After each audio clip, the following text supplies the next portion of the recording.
Well, howdy guys. Now I don't make too many videos anymore because I get tired of talking about it.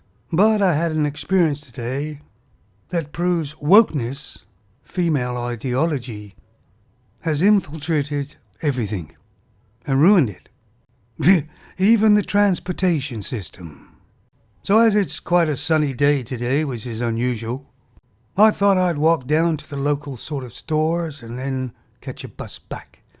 Because walking down is okay, but walking up a hill all the way is a bit of a drag.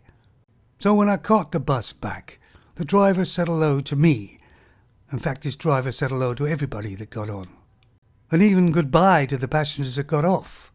And you can tell that's a new driver. Because they stopped doing that after a while. And bus drivers never really last too long. But this driver was a female. Not your normal type female, if you know what I mean. She didn't actually look female, she looked butch. You know, kind of overweight, short hair. It's pretty obvious she was probably a lesbian. Anyway, got halfway through my journey and we stopped at a bus stop.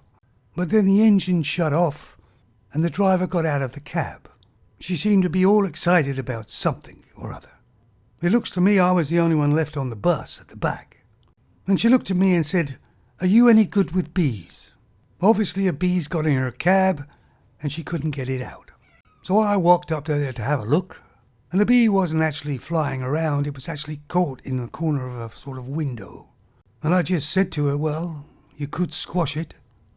And she said, No, they're our future." Well, she didn't actually want me to go into the cab, so I guess I couldn't really help, could I? Anyway, after a while, she finally got hold of something, and she actually squashed it. And then went outside and put it in a bin in the street, saying quite loudly, "I didn't want to have to do that, I really didn't want to have to do that." It's the same sort of thing if you want to have something to eat, but you don't want to kill anything. Then basically you probably starve. But let me tell you, even those type of people, when they get hungry enough, they'll eat anything.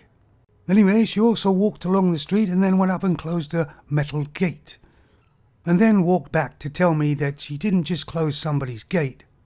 She actually lives in a flat there with her partner.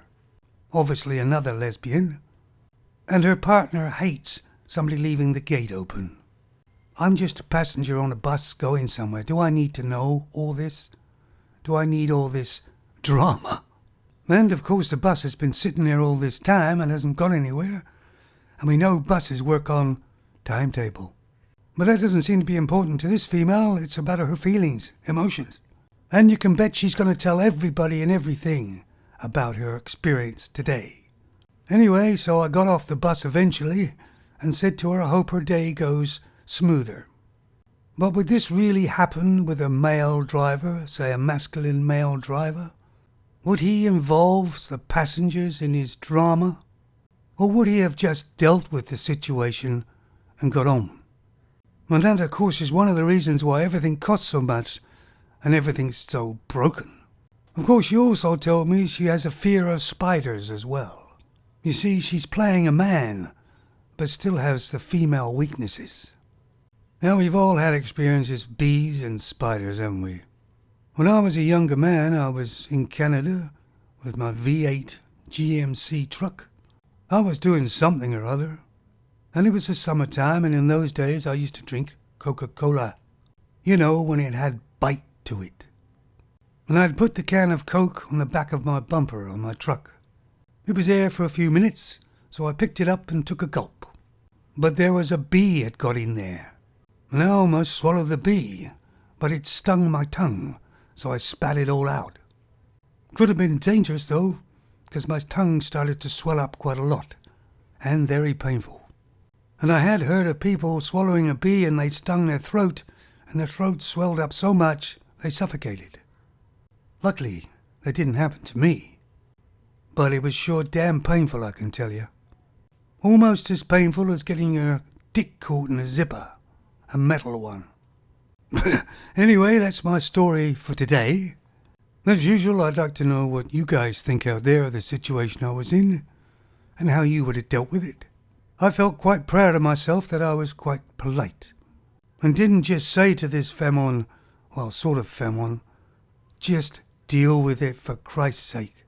Of course, if I was kind of vindictive person, like a female is, I'd report it to the bus company.